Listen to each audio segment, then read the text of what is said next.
바다소녀와 바람의 철학. 들숨과 날숨의 이야기. 제11편 실험하는 바람. 장자를 만난 후 인선은 대지의 호흡이라는 웅장한 관점을 얻었다. 하지만 동시에 새로운 궁금증이 생겼다. 바람과 공기를 더 정확하게, 과학적으로 이해할 수는 없을까? 지금까지 만난 철학자들은 모두 사유와 직관으로 바람을 설명했는데 실제로 측정하고 실험해서 확인할 수 있는 방법은 없을까? 그날 오후 인선은 제주대학교 과학관 근처를 지나가게 되었다. 대학생들이 물리 실험을 하는 모습이 창문 너머로 보였다. 공기의 흐름을 색깔 있는 연기로 보여주는 실험이었다. 신기하다. 인선이 창문에 바짝 붙어보고 있는데 갑자기 뒤에서 목소리가 들렸다. 공기의 움직임이 보이니까 신기하지. 깜짝 놀라 돌아보니 긴 수염을 기른 중년 남자가 서 있었다. 르네상스 시대 유럽 사람 같은 옷차림이었는데 손에는 이상한 기구들을 들고 있었다. 누구세요? 나는 갈릴레오 갈릴레이다. 이탈리아에서 온 수학자이자 물리학자지. 갈릴레이. 인선이 놀랐다. 지구가 돈다는 것을 증명하신 분이세요? 그렇다. 하지만 그것보다 더 중요한 건 자연을 관찰하고 실험하는 방법을 개발한 것이지. 갈릴레이가 들고 있던 기구들을 바닥에 놓으며 말했다. 내가 공기의 움직임에 관심이 있는 것 같구나. 나도 젊었을 때 같은 궁금증이 있었어. 정말요? 그렇다. 아리스토텔레스는 무거운 물체가 가벼운 물체보다 빨리 떨어진다고 했는데 나는 그것이 정말인지 직접 확인해보고 싶었거든. 갈릴레이가 주머니에서 작은 구슬 2개를 꺼냈다. 하나는 무겁고 하나는 가벼워 보였다. 피사의 사탑에서 이 구슬들을 동시에 떨어뜨렸을 때 놀라운 일이 일어났어. 뭐가 일어났어요? 거의 동시에 땅에 떨어진 거야. 아리스토텔레스의 말과는 다르게. 인선은 눈을 크게 떴다. 그럼 무게는 중요하지 않다는 거예요? 정확히는 공기가 없다면 완전히 동시에 떨어질 거야. 하지만 공기가 있기 때문에 약간의 차이가 생기는 거지. 갈릴레이가 깃털 하나를 꺼냈다. 이 깃털을 구슬과 함께 떨어뜨리면 어떻게 될까? 깃털이 천천히 떨어질 거예요. 맞다. 하지만 그것은 깃털이 가볍기 때문이 아니야. 공기 저항 때문이지. 갈릴레이가 설명했다. 모든 물체는 본래 같은 속도로 떨어지려고 해. 하지만 공기가 방해를 하는 거야. 깃털은 넓고 가벼워서 공기의 방해를 많이 받고 구슬은 작고 무거워서 공기의 방해를 적게 받는 것이지. 그럼 공기가 없으면 완전히 같은 속도로 떨어져. 나중에 다른 과학자들이 진공 상태에서 실험해서 확인했어. 인선은 이 새로운 관점에 놀랐다. 공기가 물체의 운동을 방해한다니. 그런데 선생님, 저는 해녀예요. 물속에서 공기 저항과 비슷한 수압을 느껴요. 오, 그거 흥미롭군. 물의 저항을 직접 체험하는구나. 물과 공기는 둘 다 유체라서 비슷한 성질이 많아. 갈릴레이가 관심 있게 물었다. 물속에서 어떤 느낌이 드나? 빨리 움직이려고 하면 저항이 커져요. 그리고 몸의 모양에 따라서도 달라지고요. 정확한 관찰이야. 그것이 바로 과학적 사고의 시작이지. 갈릴레이가 만족스럽게 고개를 끄덕였다.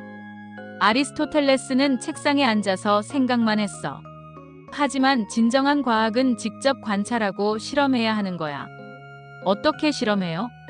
가설을 세우고 실험을 설계하고 결과를 측정하는 거지. 갈릴레이가 들고 온 기구 중 하나를 보여주었다. 간단한 낙하 장치였다. 예를 들어 공기 저항에 대해 실험해보자. 같은 재질이지만 모양이 다른 물체들을 떨어뜨려 보는 거야. 갈릴레이가 종이를 구겨서 공 모양으로 만들고 같은 크기의 종이를 펼쳐놓았다. 이 둘을 동시에 떨어뜨리면 어떻게 될까? 구긴 종이가 빨리 떨어질 것 같아요. 해보자. 갈릴레이가 2종이를 동시에 놓았다.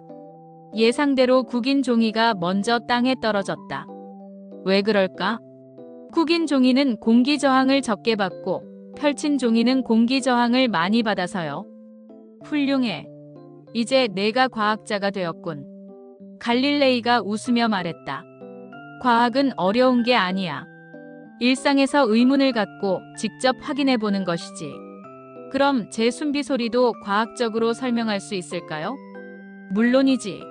아주 흥미로운 물리 현상이야. 갈릴레이가 설명하기 시작했다. 우선 물속에서는 수압 때문에 공기가 압축돼. 압력이 높아지면 공기의 밀도도 높아지지. 그래서 물속에서 오래 있을 수 있는 거예요. 그것도 있고 더 중요한 건 수면으로 올라올 때야. 갑자기 압력이 낮아지면서 압축되었던 공기가 팽창해. 그때 나는 소리가 숨비 소리지. 인선은 감탄했다.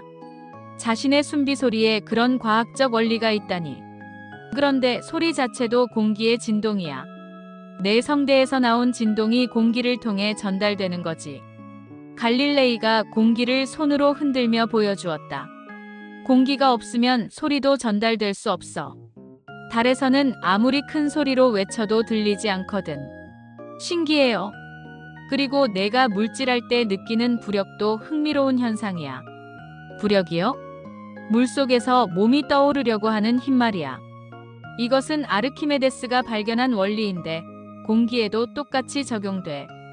갈릴레이가 풍선을 꺼내서 불었다.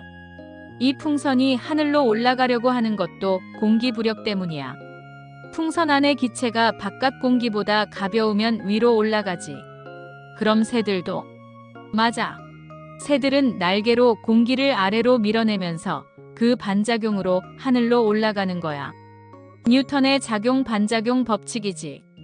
인선은 이런 과학적 설명들이 신기하면서도 조금 아쉬웠다. 그런데 선생님, 과학으로 설명하면 바람이 덜 신비로워지는 것 같아요. 갈릴레이가 고개를 저었다. 천만에. 오히려 더 신비로워져. 진실을 알수록 자연의 정교함과 아름다움에 더 감탄하게 되거든. 정말요? 그렇다. 예를 들어 무지개를 보자. 무지개가 어떻게 생기는지 과학적으로 알아도 그 아름다움은 변하지 않아. 오히려 빛의 굴절과 분산이라는 정교한 원리를 알면 더 경이롭게 느껴지지. 갈릴레이가 하늘을 올려다봤다. 바람도 마찬가지야. 온도 차이, 기압 차이, 지구의 자전. 이 모든 것들이 복합적으로 작용해서 바람이 생긴다는 걸 알면 더욱 놀라워져. 그럼 과학과 철학이 대립하는 게 아니라 함께 가는 건가요? 바로 그거야. 나는 수학은 하나님이 우주를 쓴 언어라고 생각해. 과학은 자연의 언어를 해독하는 것이고 철학은 그 의미를 생각하는 것이지. 갈릴레이가 망원경을 꺼내 보여주었다. 이 망원경으로 목성의 위성들을 발견했을 때 우주가 얼마나 거대하고 정교한지 깨달았어. 그 순간 과학적 발견이 철학적 경이로움으로 이어졌지. 제 숨비 소리도 그런 거네요. 과학적으로는 압력 차이와 공기 진동이지만 철학적으로는 생명과 우주의 연결이고요. 완벽한 이해야. 이제 내가 진정한 자연 철학자가 되었군. 갈릴레이가 인선에게 작은 온도계를 건네주었다. 이것을 가져가거라. 내가 만든 온도계야. 공기의 온도 변화를 측정할 수 있어. 정말요? 그렇다. 이제부터는 바람을 느낄 때마다 온도도 측정해봐. 바람과 온도의 관계를 직접 확인할 수 있을 거야. 갈릴레이가 마지막으로 말했다. 그리고 기억해라. 그래도 지구는 돈다이 PPURC MUOV. 진실은 누가 뭐라고 해도 변하지 않는다는 뜻이야. 제 숨비 소리도 그런가요? 그렇다. 내 숨비 소리는 생명의 진실을 담고 있어. 그 누구도 그 진실을 바꿀 수 없지. 해가 서쪽으로 기울어가고 있었다. 갈릴레이가 기구들을 정리하기 시작했다. 이제 마무리를 할 시간이군. 하지만 기억해라. 의문을 갖고 관찰하고 실험하는 것. 그것이 진리를 찾는 길이야. 감사합니다, 선생님. 갈릴레이와 헤어진 후 인선은 받은 온도계를 들여다봤다. 작지만 정교한 기구였다. 공기의 온도 변화에 따라 액체가 올라갔다 내려갔다 했다. 그날 저녁 물질을 할 때 인선은 새로운 관점으로 모든 것을 관찰했다. 물속에서 느끼는 압력, 수면으로 올라올 때의 압력 변화, 그리고 숨비 소리가 나는 메커니즘. 후익! 숨비 소리가 나왔다. 이제 그 소리가 단순한 호흡이 아니라는 것을 알았다. 압축된 공기의 팽창, 성대의 진동, 공기 중으로의 음파 전달. 모든 과정이 정교한 물리 법칙을 따르고 있었다. 하지만 동시에 그 소리는 여전히 신비로웠다. 과학적 원리를 안다고 해서 생명의 경이로움이 사라지지는 않았다. 오히려 더욱 정교하고 아름다운 현상으로 느껴졌다. 집으로 돌아가는 길에 인선은 온도계로 공기의 온도를 재어봤다. 바닷가는 26도, 육지는 28도였다. 2도 차이 때문에 바람이 바다에서 육지로 불고 있었다. 갈릴레이 선생님 말이 맞네. 과학을 알면 더 신기해져. 바람이 불어왔다.